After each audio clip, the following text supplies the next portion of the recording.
Hi, I'm Teresa Greco, the host of The Happy Hour, where we talk about the things that can help us to live our happiest lives, physically, mentally, emotionally, and spiritually. Now, I'm so excited to welcome my guest on the show today, Dr. Georgette Zinaty. And we're going to be having an amazing conversation, but I'm going to let her share more about herself with you. So I'm going to do my 15-second introduction that I encourage women to think about introducing when they do themselves. So Dr. Georgette Zinaty, I am the CEO and founder of Women Helping Empower Women, which is a nonprofit. I also have my own business where I do consultancy, public speaking, keynotes, and so forth. In addition to that, I've done a couple of TEDx talks. I've been published in Forbes multiple times.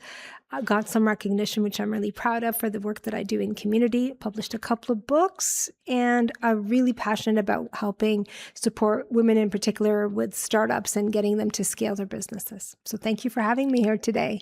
And now you understand why I have this amazing woman with me on the show. Thank you. You're so sweet. Yeah, thank you so much for being with us. Thank you for having me. I'm excited about what you're doing. I feel like we should be having martinis for happy hour. Yeah, coffee, right? yeah, I know, right? Yeah. That's what you think. But this is about us connecting with our inner happiness. That's right. Without any of those without things. Those other things. Yes. That's right. Happy hour with coffee. That's right.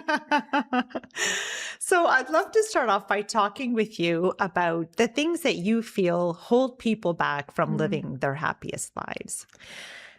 Yeah, so that's a great question. I think for many people, it's the fear, right? What I call false evidence appearing real, fear. So the fear of doing the things that they really want to do, the things that align with their purpose. I think too many people don't really know what their purpose is. It takes time to figure that out. Like if you're 20, sometimes you're lucky enough to know what that is, but if you don't, it's figuring out purpose. And then getting rid of the mindset and the barriers of why you can't do something and really kind of leaning into what you think you can. And then there's, surrounding yourself with good people. We've talked about this a bit before. Who's your circle? Who's that really close inner circle? Are they your champions? Are they the ones saying, yes, Teresa, I'm so proud of you. Keep going. It could be your family, which is, great and often is, but then what else does that network look like? And are they being champions and the ones opening doors to shine your best light forward? So I think that's what tends to hold people back. I think a lot of it is fear, self-confidence. I hate the word imposter syndrome, but the imposter syndrome piece, and not necessarily knowing where you want to go. So there's a lot there. So let's start with fear. Let's dive into that one a little bit more. Okay. So even though it is just false evidence appearing real to us, that for me, if I think about it's even fear like that holds me back today, even after all the work that I've done. Yeah. But we have this internal voice that keeps us stuck, that keeps us limited, that keeps us playing small. And that I use this analogy, and it comes from religion, that I grew up Catholic, and, they talk about this, devil and angel on your shoulder. But I really think of those two voices as like my limited ego self and then my God self on the other shoulder. And the God self, which is my spiritual self, that is always saying to me, Teresa, you're awesome. You're incredible. You're magnificent. You're powerful. You're creative. You're limitless. You can do all the things that you want. And then I have this voice that says, yeah, well, Teresa, it didn't work out for you the last time. Oh, well, that, people aren't calling you for that. Oh, well, it's always this little voice. And that voice is one that in order for us to start making changes, we need to become aware of that voice even to begin with. And that at the very beginning of my journey, I thought that's who I was. Like I didn't even know about this voice, even though I grew up like connected to God my entire life. Nobody told me about that little angel that is actually my higher self, my inner being, the one that's always rooting me on. But that voice is so small. And yet the voice of the world is the one that seems so big because of all of that programming and conditioning. Yeah. So do you know that the average person has about 80,000 thoughts a day, and most of them are negative? So a lot of us have this negative self-talk. So if you're not aware of it, you're going to be on that side of the shoulder thinking, I can't do this, all these things that are going to hold you back. And so if you're aware of that, it's a little bit easier to say, I'm going to, you catch yourself, I'm not going to focus on that. I'm going to focus, think about all the good things that I do. think about all the successes that I've had. And, you know, I told you I wrote 2 books. My books were called Why Not You? So people say, why'd you call that? I said, because I cannot tell you how many times I would sit across from women in particular, and they would literally tell me all the reasons they could not do something. I was literally interviewing a woman who was recommended for a job by somebody I respect highly. As I'm talking about the job, she said, well, I don't think, and I said to her, are you seriously telling me you don't think you could do this job? And she said, yeah, I'm not sure I'm ready. And I said, but the person that I respect who's in this particular area in communications at the time thought you were fantastic. Yeah, I'm not sure. And I went, okay, you're talking yourself out of a job that somebody basically said, look at her. And we were a small company. And so I just said, I think we have to really think about when you catch yourself when you're doing that and say, well, why am I saying that to myself? Do I do good things? Yes. So I love the fact that you said how you started about all the great things about yourself. And those are things that I think people should write down more often and remind themselves. I did this, I did this, I did this. You know, I said to you, when I did my introduction, I think before we officially started, I was in a company where somebody said to me, you know, I was doing a training. And then I got a call from a woman, an older lady saying, well, you know, you really need to tone down that introduction. And I thought, And I sort of asked why. And it's like, you know, we just, you know, we want to be a little bit more modest. And I thought, well, I could be, but I'm not sure it's about being modest or humble or not humble.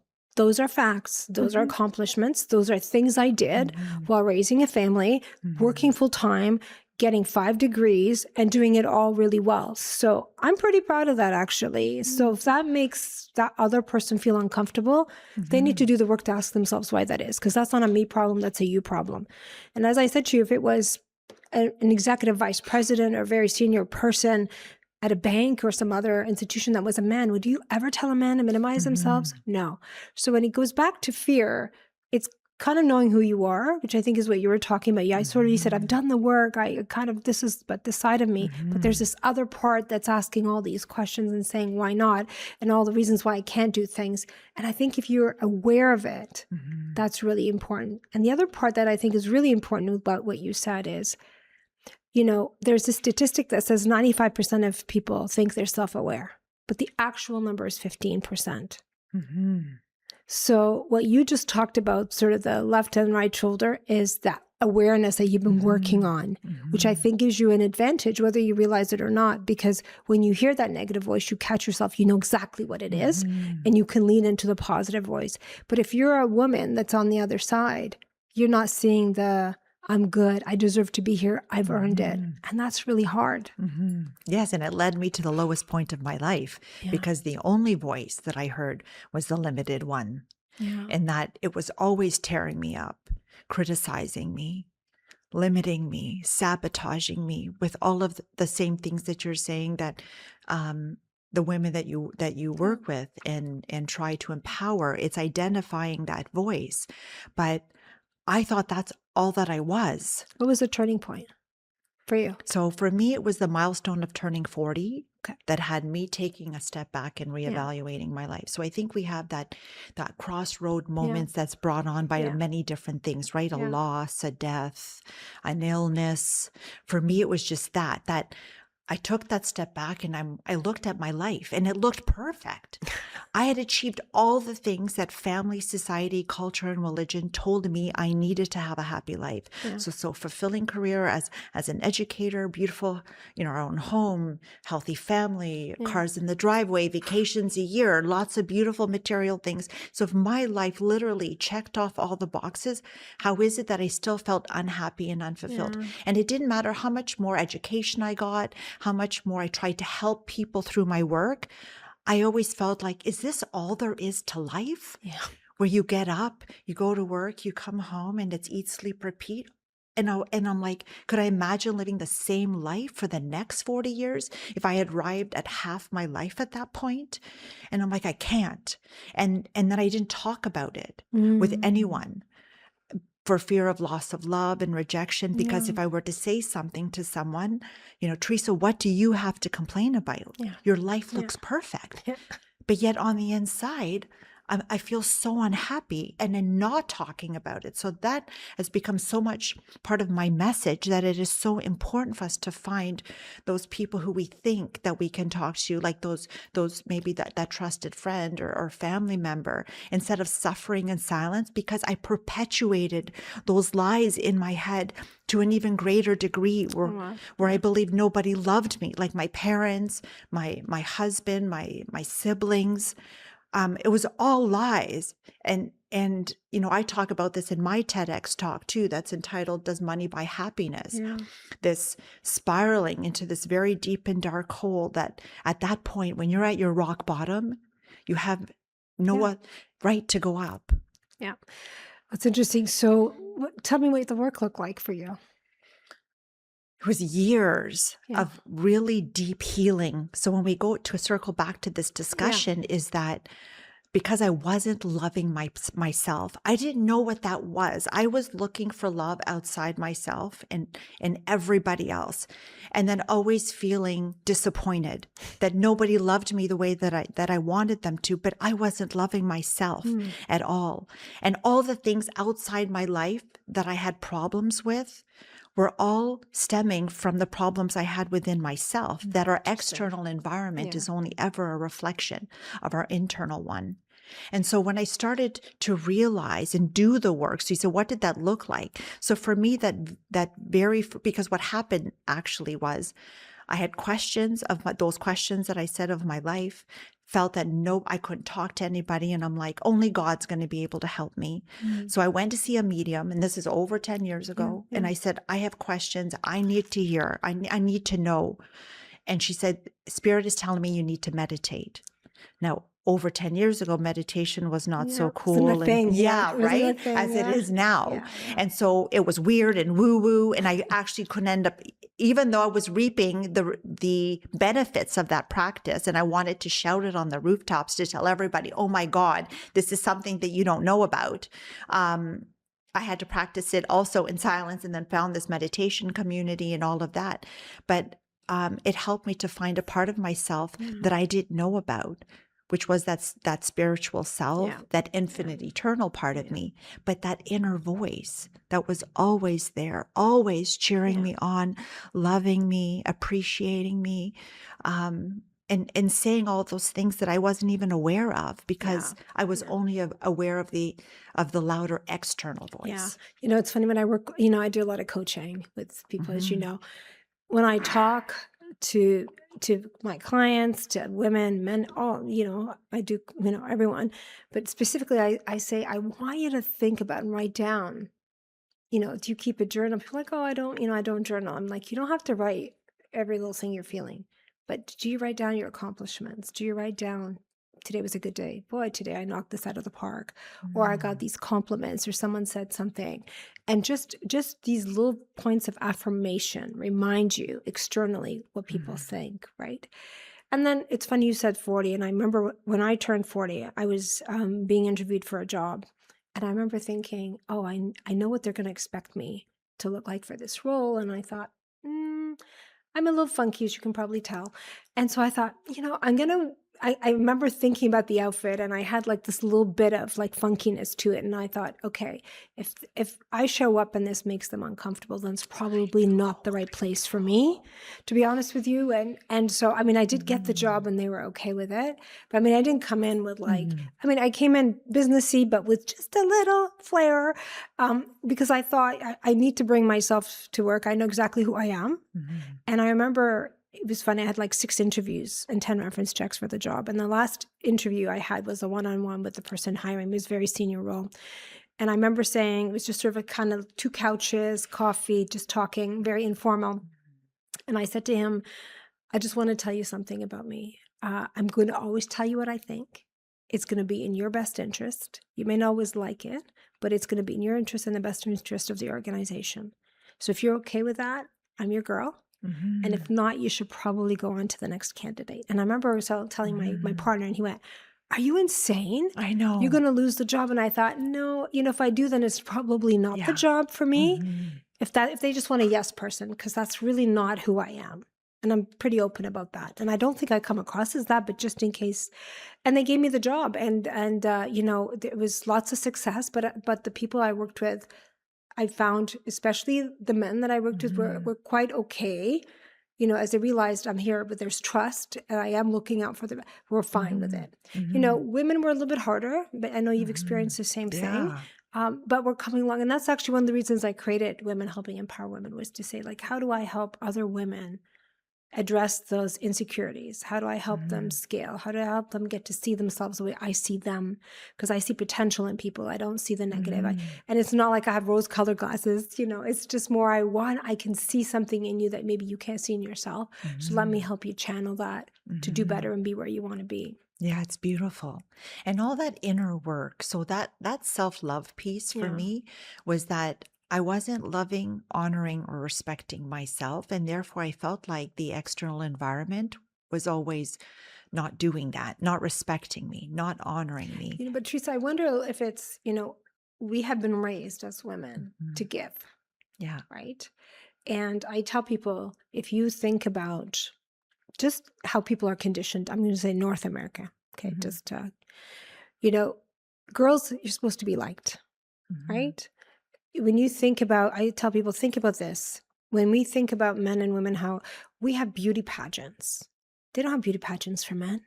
Who's the prettiest? We have Miss Congeniality, right? Miss Photogenic. It's all about sort of those things. Guys, what do you have? You have the quarterback. Even if you don't like the quarterback in a football game, you still support the quarterback so the team wins. We don't get conditioned that way. I mean, women and girls in sports do better because that's a different mindset. But if you're not in those sort of competitive sports, we're conditioned to be nice, play nice. And then what happens when there's who gets crowned? Only one winner. So what happens? We all pretend to be nice, like, oh yeah, I'm so happy for her, but are you? And so I don't think that we set the conditions from early on. So how I think, create the, you know, our generations, like at my house, I have my daughter and 2 boys. There's equal treatment. I was very conscientious of that in our household, so that there isn't that kind of the uneven level playing field. But it also, I think, sets the stage of how we see ourselves as women and how we see others. And that's the reflection. So, you know, part of it is that validation that we're looking for. And I'm thinking, do you really need that? Like, who's validating you at the end of the day? Right. And you've figured out that you don't need that as much. But I think as we grew up, the idea was that validation needs to come from other people, right? They have to like us. So they say, oh, Teresa's so sweet. Oh, she's so kind. But the thing is, if they're taking and not giving, then those are not people that you want in your life. It's okay if you just want to give and you're at a space, and maybe that's the space you're in now because your cup is overflowing. But when your cup isn't, it's a lot harder to do. And that's why it's so important for us to do the work. Like you said, what work did you do? So that was that very first practice. But then there were a whole bunch of life coaching courses that I did that ended up all helping me to become more aware of like some of those shadows inside and those limiting beliefs. And if I think of all aspects of ourself, our physical, mental, emotional, and spiritual self, that mental part is the part that I feel like is so strong, right? That it's constantly on. It's constantly talking inside of our head about, you know, what we have to do next and for a lot of people, keeping us in the past, right? Instead of helping us to move forward and in the direction that we want to go. And that's where I feel like coaching is so different, right? Than, let's say, therapy and counseling that seems to be so much about, you know, healing what happened to us in the past.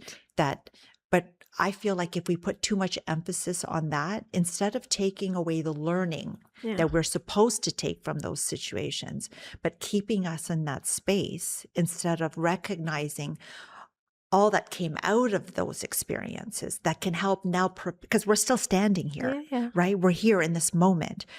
Despite all of those things, how do we harness that strength and courage and wisdom that we gain to be able to move us in that direction? And, you know, yes, being aware of that fear, but what would you say that can help us to do that now? How do we move forward, even despite of all of our like mistakes and regrets and trauma and a lot of things that people want that they want? I don't know if they want it to hold them back, but it does. It absolutely does. So look, I think there's so many things you talked about that I think are really interesting. So there's the understanding and the work and the therapy. And I think that's great because often some of that speaks to the underlying behaviors of of where you are and why you're stuck, to use your word from earlier. So when I work with people and I do coaching, I talk about, well, what do you want to do? Like, where do you want to go? What does that actually look like? And then how do you create the conditions to get you there? And most people will say, like when I've done this in groups, people say, oh, I want a promotion. I'm like, okay, great, Teresa. What does that look like? Oh, I want to be a director. Director of what?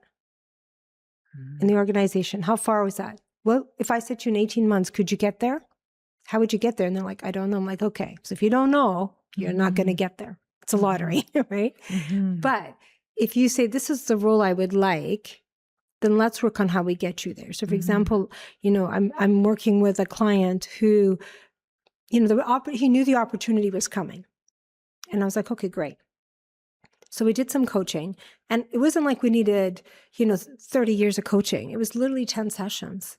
But it was, let's talk about how you're showing up. Let's talk about your communication skills. Let's talk about how you're presenting. Let's talk about how you're providing information to people above you, and change that so that when the role comes up, you're set. And now he's at that point where I caught a call last week, and I'm like, he said, you're not going to believe what happened. I'm like, I believe what happened because I could see the difference, and he saw the difference. His boss saw the difference. So I say to people, if you want to think about where you're going, coaching is really where it can help you to develop that. But I think really, like, you want to get a good coach. There's lots of coaches. You want to get a good coach who can say to you, not like, oh, tell me, Teresa, so what's happening? I mean, that's almost therapy, and maybe that's what you want. But if you want a progressive way to move, then you need someone who's going to hold you a little bit accountable and work on what a plan could look like, and then what the pieces are in place to get there. So if I think about what the journey you just described, you did a lot of that for yourself. I mean, it's taken time, but you've done that. But you did that yourself. So most people are stuck because they can't figure out how to do that for themselves. So you really sometimes need to work with someone to help you plan that through, but thinking about, well, what does that roadmap look like? Who do I need to connect with to get there? How do I leverage my network? How do I change maybe how I'm coming across to get to where I want? Maybe there's certain sectors that are a good fit for me. Maybe certain sectors are not a good for me. Maybe people don't like someone with blonde curly hair. I don't know, and if that makes you uncomfortable, maybe that's not the place I need to work. So all of those things I think come into play. And what you just said reminded me of something that you said earlier, that if you went in, with that particular outfit and they weren't going to be keen on you just because of that's probably not your space. And that I think as we continue to live more authentically, like really, and I didn't know who that was, that really at that milestone of turning 40, I realized that I had lost myself in the living of my life, that I actually didn't know who I was. You have to remember, she said, so you have kids, right? Yes, dude. So by the time you were 40, you had 2 kids. And how old were they? They were young. Yeah. So they were sucking up a bunch of your time. So it's not just having kids. They probably were in activities. There was school. There was homework. So you literally were just overflowing with giving and very little for yourself. Yes. Right. So I find that's actually a turning point for a lot of women, because at that point, the kids are a bit more independent. You don't need to be changing diapers and all of that. And then that's where you're like, okay, I mean, you recognize there's going to be more coming up. And so now what? Is this all you're going to do? Yeah. And for some people, maybe that's what makes them happy and good for you. But if there's more to you, and obviously there is, then that's really, I think, where your challenge was, because your identity was at risk. Yeah. Like it was, you were losing your identity. It was all caught up in my roles and responsibilities. Yeah. It's like, who's Teresa? Well, Teresa's the mom, and Teresa's the educator, and I'm the wife, and I'm the daughter-in-law. That it was all me, and me wearing many different masks, right? Yeah. It was like, well, who do I have to be at work, and who do I be with, like, but Teresa, think about it. When you meet somebody, how do people identify normally? You meet someone at a function, you go, hey, how are you? My name is Teresa. You go, great, Teresa. And what's the first question? What do you do? Like, why are you, they say, oh, I brought you to this event, maybe. Or they might say, so what do you do? Yeah. And people say, oh, I'm in banking, or I'm an analyst, or I'm in whatever. Yeah. So we define ourselves 9 times out of 10 by the jobs, which is why when people lose their jobs, They often lose their identity, and it's very difficult for them. But if you don't identify by what you do and more about who you are, then that's just the holding place. It was a place where you contributed and you can move on. And it makes it much easier. But if you're identifying yourself by that one role or the place that you work, that's very difficult. I had a friend of mine where her husband was in a company for 20 years and then was let go during COVID. 2 years of depression. I mean, it was really brutal. Wow. But it was because they spent their entire, that was their identity. So I think for you, what I love about your story is that you recognized that was a bit lost, and then you found it. And now you're honing it, and now you're sharing it with others to say, here's what I've learned. And let me share that knowledge and help you do better. So I love that. And I have to always check in with myself, right? That I have to say, is this something that really aligns with me? Do these people align with me? Do these spaces align? And I feel like the more that we honor ourselves in that way, that, with the law of attraction and just the energy that we put out, that we will then attract more of that which we are. So we find more of those people, like how I found you, right? That are that are vibrating at that same frequency as us, right? That they are also working at that same energy field, let's say, and that and my life just continues to get happier and better when I continue to honor me, right? Because we're always emitting a signal. And if that signal is our true and authentic self. So I get this question around relationships where people say, well, I can't seem to find the perfect person, or I'm attracting all of this stuff that I really don't want. And it's like, well, what signal are you putting out, right? Because you're then a magnet for that same signal. So if you don't like what's showing up around you, think about what are you radiating? Right? Yeah. I would say it's interesting. So there's that, and there's a sense of, you probably have to take a pause and do that self-reflection, because there is something about how you're showing up for others that's attracting them to you. Right. So I think that's really good. And I think too, you know what, when you have a certain energy, there's people that actually love that and get attracted to it.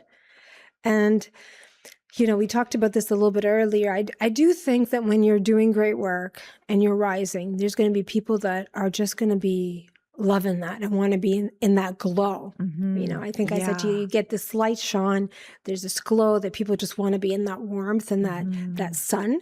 And there are going to be people that are not going to be happy to be in the shadow of that. And then there's people sort of further removed that are looking up at that and going, I love that. Right. So I think, what's very difficult, particularly for women, is trying to navigate through those who are just happy to be in that warmth and glow and love and adore what you're doing. Those who are in the shadow going, that's a them problem. And then those who are further away going, I love what she's doing, and she's so great, and I admire that, and I want to figure out how can I be like you. And so I think if we can sort of see those layers, we can navigate things a bit better and help others that way too. And then think about how we use that energy and the energy that we attract and the energy we might say, I'm going to just put you on hold for a little while. Yeah, thank you. And so for anyone that might be listening and is, some of what we're talking about is resonating with them, what are maybe some strategies that you might encourage them to maybe start implementing in their life so that they can recognize some of these amazing qualities within themselves, and to have that voice of their inner, their higher self, or that their inner being start to speak a little bit more loudly to them, where it is that we're all magnificent and extraordinary, rather than the one that seems to be shouting, but often shouting a lot of negativity. And so, well, first of all, I'm going to say, I think there's a lot from the things that you said. You talked about reflection. You talked about self-awareness. You talked about doing the work. You talked about meditation. But I know you also said you have faith. You talked about nature to me.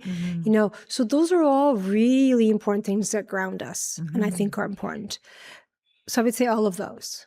I'd also say on a more, I'm going to say for lack of I'm going to put practical in quotes here. But I think when you're thinking about all of that and how do you do that, there's a bit of an assessment that you have to do in terms of who's in my circle and who should be in my circle. and recognizing you're going to lose, I think I said this to you when we were having a coffee last week and chatting over the phone. There was this great analogy around the rocket and the boosters. Yeah, I love that. And it was this, as your rocket goes up and you're kind of moving, your rise is going really great. There's going to be people that watch and going, oh, wow. And there's going to be people attached. But also some of those boosters have to come off so that you can make it to the top. So not everyone is going to be on that rocket ship with you to the top to let you shine and glow brightly. So you have to decide who's going to be. And then those that fall off probably were never meant to be there with you for the whole ride anyway. And that's okay. So as long as you're going to be okay with losing people along the way and not taking it personally, saying, this is as far as they can come on this ride. And I'm okay with that. But really investing in yourself and keeping a tight group. I have kids. I said this to you. You have children. I've told my kids, you don't need 500 friends.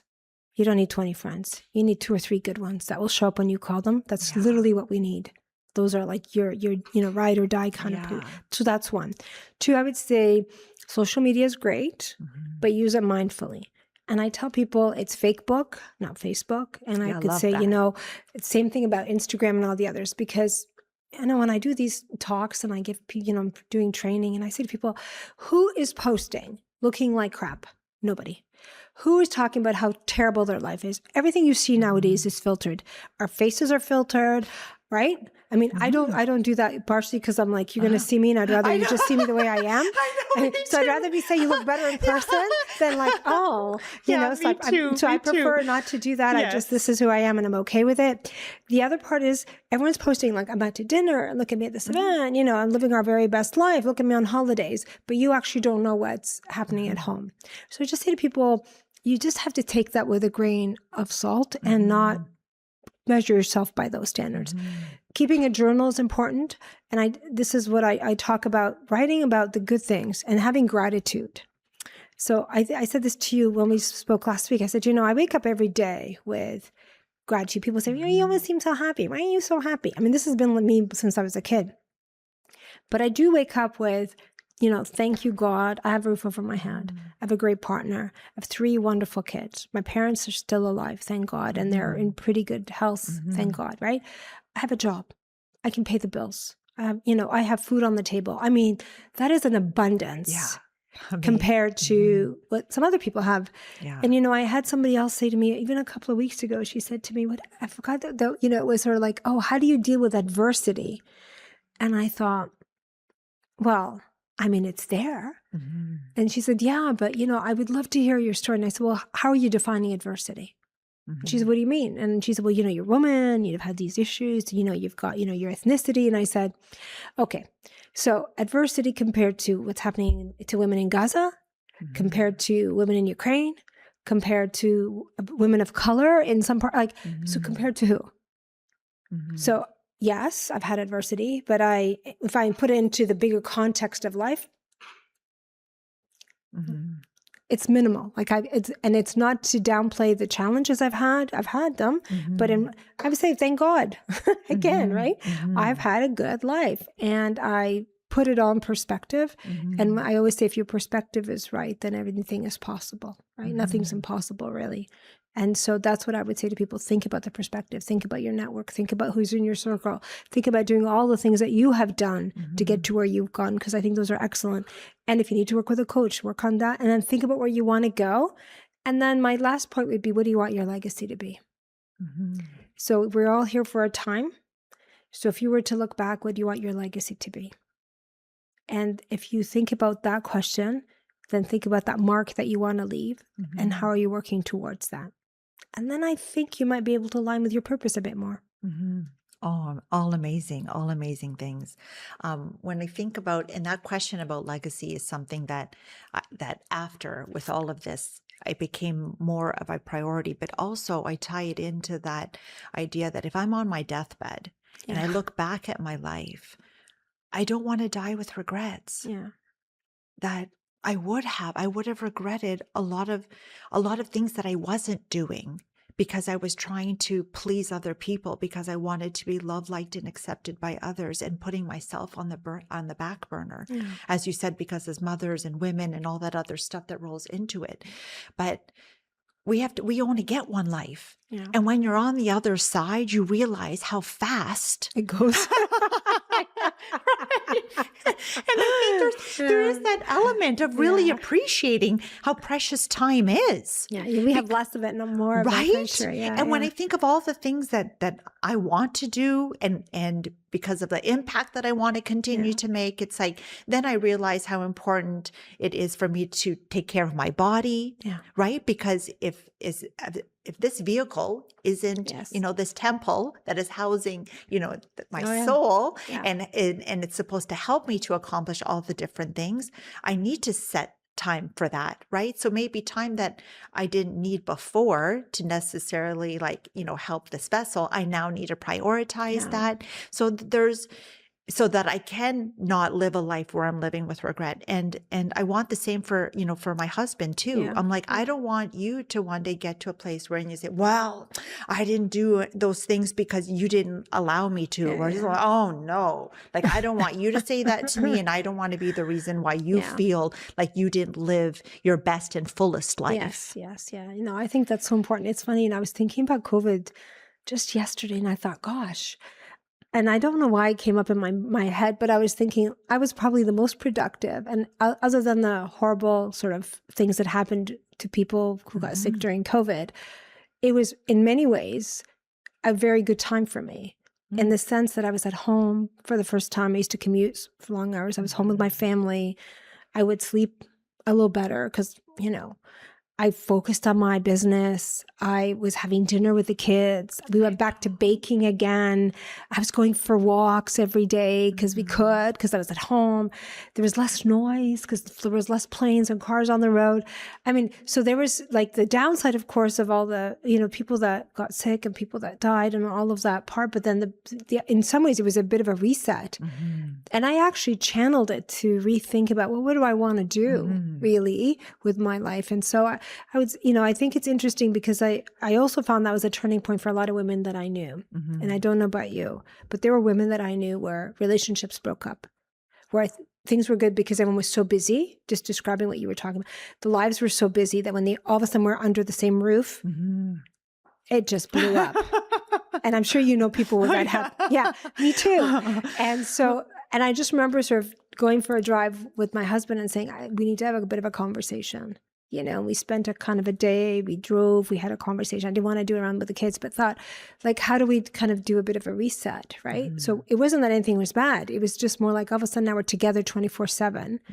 And how do we want to work together in this household and kind of create some boundaries and with the children and still kind of live our best life. But then how do we kind of lean into this? And in fact, our marriage got much better, right? But I think it's because I saw some of that. And thought, okay, let's make sure we kind of do this well. But anyways, I just wanted to say that because I was thinking about the comments that you said about relationships and you want someone to live their best life. And I thought, that was a bit of a turning point for many people. And if you succeeded in that and you leaned into kind of what you want out of life, then I think great. And if not, I'm not sure how it played out for others.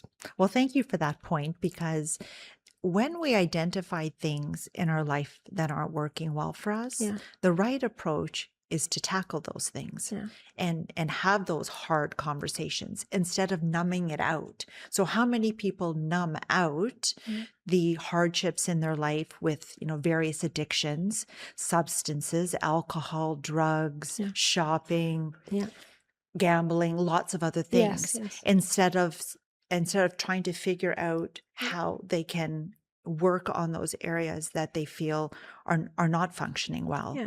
Yeah. Or saying just let's have a reset or let's have whatever, right? So I just think it's important. I also think it goes back to what you said earlier, which is, we talked about your circles, right? And so you've got your partner, your husband, you've got your kids, you probably have maybe siblings, but all those were things that were on the negative, you've turned into a positive. And you've also decided where those boundaries are going to be and what they look like. Yeah.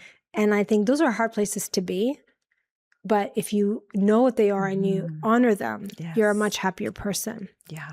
right? So you can have not only a happy hour, but you can have a happy day, right? That rolls into a happy week and then happy May. That's right. That's right. But it starts with, you have to take the steps first, right? Yeah. There's a saying that my instructor uses at the gym that says, the best time it would have been to start making these changes would have been like 10 years ago. But then the second best time is like today. Yes. Right. Yeah. So, we can always say, well, but really every day, if we saw it as a reset, that every day is a new day for us to and we don't need it to be a Monday, or we don't need it, like sometimes, with a diet or something, I'm like, well, I'll just start on Monday. Yeah. But like, listen, I mean, I have a wedding coming up and I'm just like, okay, I need to get into this dress. And then I look at my son who's cut out all these things with my younger boy, and I'm thinking, oh my God, I don't, yes, I want to do that, but I don't know that I'm just too old to do that.